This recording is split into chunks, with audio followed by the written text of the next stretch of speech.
And according to the Buddha, well, that's your karma and his karma because of that one.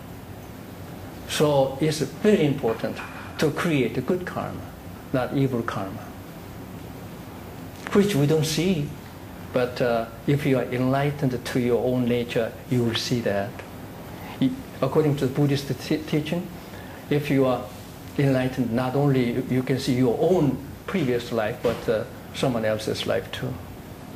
There's some kind of light shining in your Buddha nature. With that one, you have heard of telepathy, heavenly eye, heavenly ear, and so on.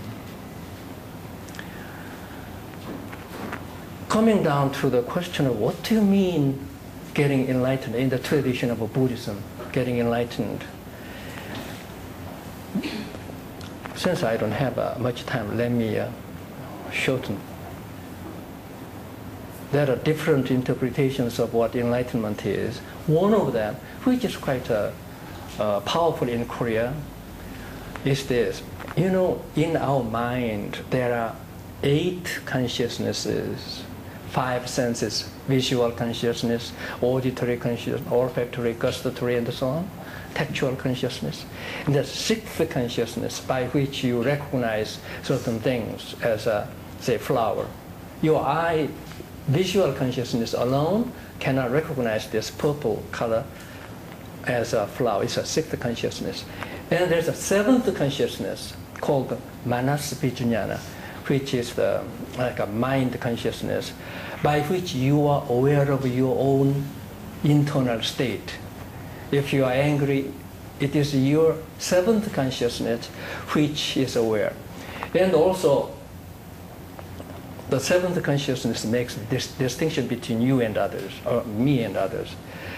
There's an 8th consciousness called the storehouse consciousness, in which all our mental functions are stored, like seeds in a seed bed, you know, so that if the conditions are ripe and right, then they have fruits.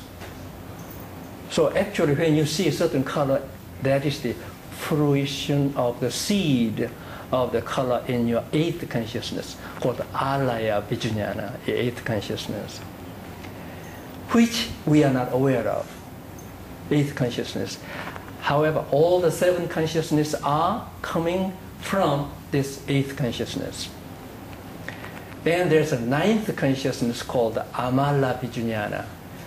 Now, why am I spending time on this? Because one of the greatest Zen masters in Korea said, being enlightened means you realize the content of 9th consciousness, which means there's nothing.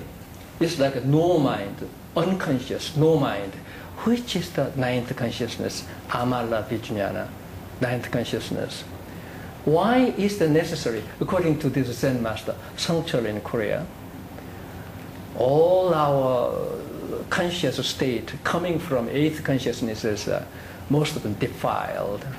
We misunderstand the world, and so on. So all our thought coming from 8th consciousness somehow subject to the law of karma, and then most likely we can create unwholesome karma, which you have to pay next life, or this life too.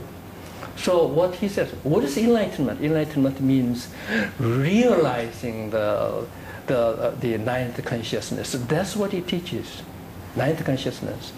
And you know what? For that, Korean Buddhist monks, Zen monks, I read it, takes 20 years to have a real. Why is that necessary? Because, you know, if you try to get rid of all the conscious state, can you do it? No way. So there should be an revolution inside. That is the enlightenment. Enlightenment in the Buddhist tradition, like you have a big jar of water. Enlightenment is like you have a brick, and you strike the big jar, like ceramic big jar, and the water all came out of it. There's nothing remaining. That's the kind of experience of enlightenment. Well, when the And also in the tradition, actually that is the Hongcho line in Korea. They say that is the orthodox, the main line of Zen Buddhism. Teaches this: you should have a sudden enlightenment.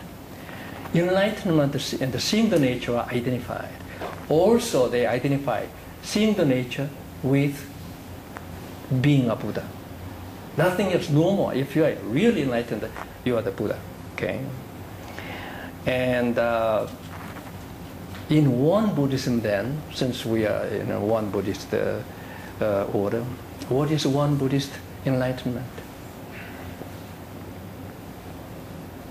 Since the great master Sotasan said, because ordinary deluded beings are deluded beings because they are not enlightened to their own nature, Buddha nature, and they become enslaved to the three poisons and they create evil karma and they suffer in their next lives.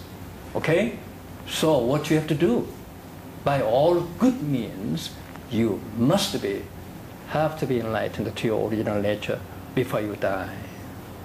Why? If you're not enlightened, then you think what is good, it turns out to be wrong, and thereby you create all kinds of karmas. Unenlightened beings are like trying to search something in the fade light, what is called the dim light. In a class, the dim light or room, you don't see things correctly. And the people think that this it's like almost like Plato's Republic, the cave, man in the cave. They're tied to the ground, and the only thing they can see is the wall, and there are shadows of the things moving at the back. They cannot turn their head. At the entrance, there's a light, and inside of the entrance, there are things moving, and those poor people are only looking at the shadows of the wall, on the wall, and they think they are real.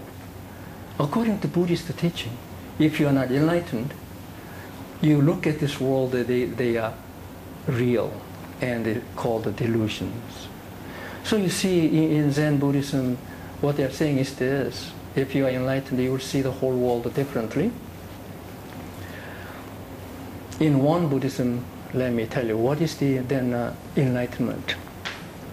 Grandmaster Sotasan said that from now on, because we are entering a new era of brightness, almost all the people will be enlightened to their nature when they are youth, very young. Okay? Young. And then they live the life of the Buddha after enlightenment. If you live the life without enlightenment, it's like seeing those shadows reflected on the wall. So you know how important it is to be enlightened. However, he said, from now on, people will get enlightened to their own nature, and then they'll try to find really great, virtuous masters to realize the Buddhahood. While in Zen Buddhism, seeing the nature, enlightenment is identified with becoming a Buddha. But in one Buddhism, we don't take so. In one Buddhism, seeing the nature is like mastering the alphabet of a language. Mastering the alphabet of a language is a necessary condition for writing, say, like a Shakespeare's Hamlet, but that is not a sufficient condition. Or to be enlightened to your nature is like for the carpenter to get a ruler and a chalk line. You know what chalk line is, I mean, if you have a ruler and a square, called the square, and a chalk line,